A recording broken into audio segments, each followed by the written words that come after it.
Hi, my name is Mike Taravella. I'm a professor of ophthalmology at the University of Colorado.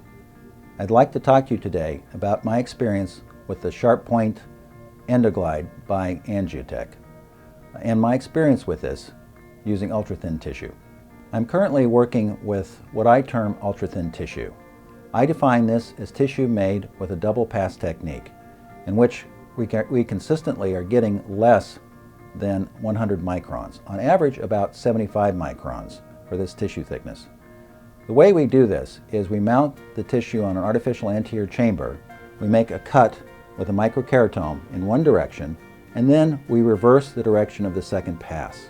That's an important part of that process. And the reason it's important is the tissue is more planar, less wedge-shaped inside the eye. And you'll see that from these OCT images. The potential advantage of using ultrathin tissue is better visual acuity, something that we're all striving for.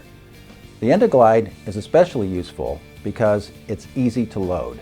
That would be my initial experience. Unlike other techniques where I've tried, it's very straightforward to load, especially with the newer modification that is designed to work with thin tissue. The tissue tends to, you basically grab the tissue with some forceps, gently pull it into the cartridge, and as it does so, there's a little funnel-like entrance to the cartridge that just naturally rolls this tissue very easily right into the cartridge. It's very straightforward, and what we're seeing is there's really not a tendency to curl out like with some other methods of loading it. It just seems to curl very naturally in and load into the cartridge in a way that makes it easy to do the subsequent steps of DSAEK. Once it's in the cartridge, the next step is to get it into the eye. The nice thing about the EndoGlide is it allows you to put it inside the eye in essentially a sealed system.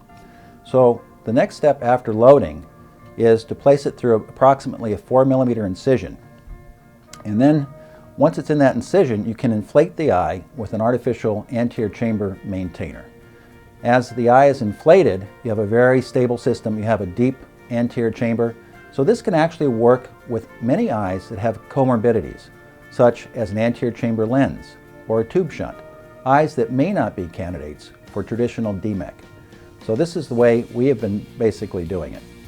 Once the cartridge is inside the eye, you can reach across with a specially designed forceps, and it's really not a long reach. It's a relatively short reach, and in my experience, easy to do. I've even trained our cornea fellows to do it, and they're able to do it even after one try. So we gently grasp the tissue, pull it in, and then pull the cartridge out of the eye. As the tissue is entering the eye, it automatically deploys. So unlike other methods where you might be struggling to get the tissue to deploy, and this is especially true with thin tissue, the tissue just flops right open. It's not a struggle. There's not a lot of manipulation of the tissue.